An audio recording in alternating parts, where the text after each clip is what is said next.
bagaimana cara berbicara yang berwibawa? Wow, itu super sekali. Gini, sebuah pribadi dilihat berwibawa, oke?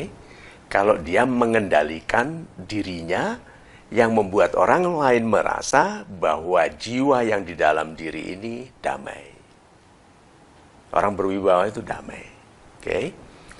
Nah, kita bedakan dulu damai, wibawa dengan karisma. Oke. Wibawa itu tanggung jawab pribadi. Wibawa itu bisa dibangun.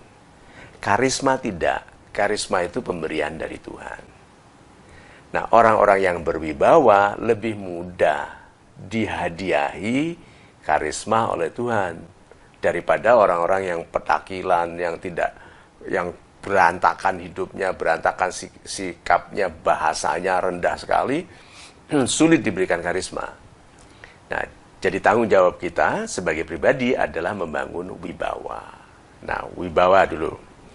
Jiwa yang damai itu kuat, ya, tidak goyang. Nah, jiwa yang tidak goyang bisa dilihat dari tubuh yang tidak goyang juga. Jadi orang mau berwibawa tidak boleh terlalu banyak gerakan tubuhnya. Jadi kalau dia menoleh kepalanya, bukan begitu kan? Gitu. Bagaimana? Sulit berwibawa. Oke. Nah, jadi tanda pertama dari kewibawaannya itu adalah kedamaian jiwa, dan jiwa yang damai itu tenang, badannya tenang. Oke. Nah, karena tenang, pasti kan sudah mengetahui. Orang tenang itu karena mengetahui. Kalau tidak tahu, khawatir.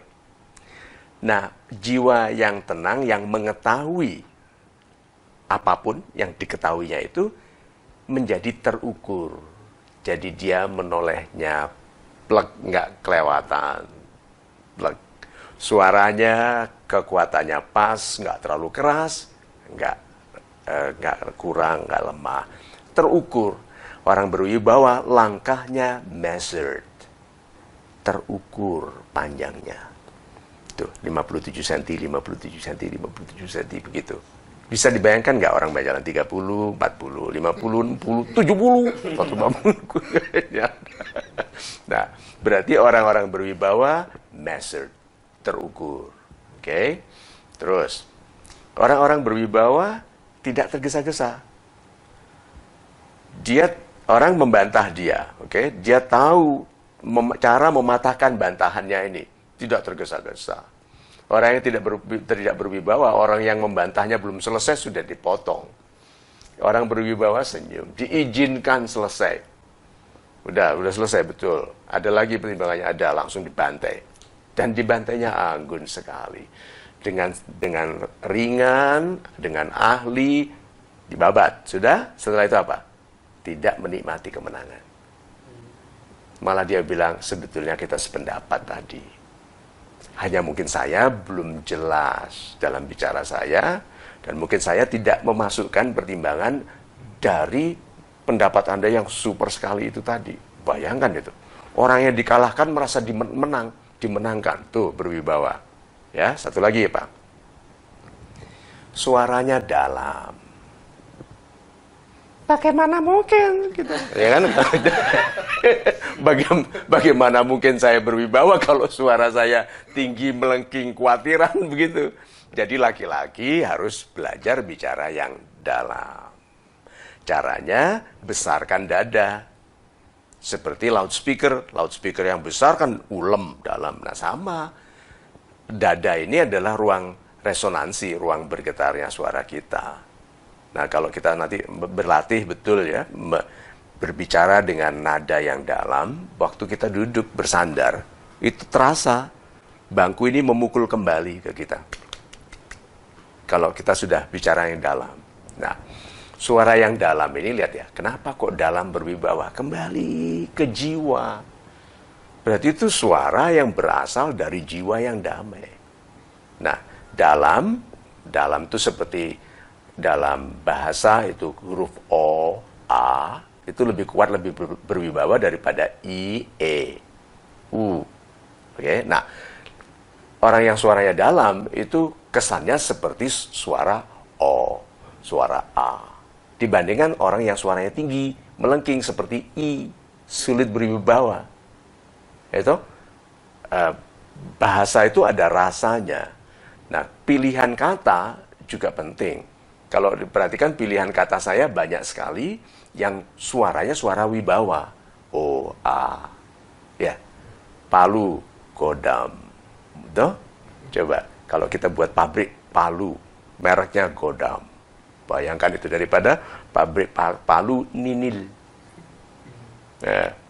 Pakai apa pabriknya namanya? Ninil. Apa itu pabrik palu? Mesti kecil kesannya. Nil gitu tuh. Kalau Godam kan dam. See? Beda ya. Nah, itu wibawa. Tangan. Orang yang tidak mengerti menggunakan tangan, steeple. Ini atapnya gereja, tinggi-tinggian.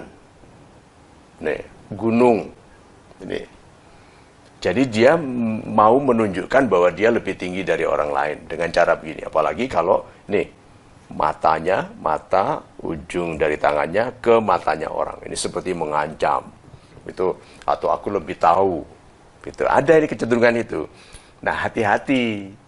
Ini perilaku orang sombong yang menarik bagi anak muda. Kok keren ya? Padahal yang dilihat itu kesombongan. Ini membuat kita ditembak jatuh oleh orang. Karena di luar sana banyak sekali orang yang rendah hati, yang sangat powerful, sangat ahli bicara, tidak kelihatan. Lalu anak muda mau sok pinter dibabat oleh mereka dengan cara yang anggun. Oke? Nah, anak muda yang dimarahi, tapi dia merasa lebih pandai dari atasannya, dia kebawain. Tapi tetap begini, berarti apa? Saya nggak salah, cuman saya takut membantah gitu, karena bapak pangkatnya lebih tinggi. Nih, oke? Nah, satu lagi, kita sulit berwibawa. Ini perilaku banyak orang Indonesia, mengangguknya terlalu cepat. Iya pak, iya, sulit berwibawa. Saya pernah sangat junior di organisasi, tetapi saya tidak pernah menganggukkan kepala secepat itu. Sejak muda saya menolak untuk, iya pak, enggak. Saya pasti, iya pak, super sekali. Berarti saya tahu apa yang saya katakan, saya tidak khawatir tentang pendapat orang lain, saya menaruh di bawah orang lain bukan sebagai orang yang rendah, tapi sebagai pelayan bagi kehebatan atasan. Dan atasan itu harus bangga kalau saya pribadi yang berwibawa. Bukan yang kehilangan wibawa karena, oh iya pak, bukan begitu. Oke, nah, banyak sekali dan panjang sekali bahasan tentang cara berbicara yang berwibawa. Tapi suatu kita teruskan. Tapi sekarang kita cukupkan dulu bahwa kewibawaan kita dalam berbicara sangat dipengaruhi oleh kedamaian jiwa kita dan kontrol untuk tetap memelihara kedamaian itu di dalam interaksi kita dengan orang lain. Itu.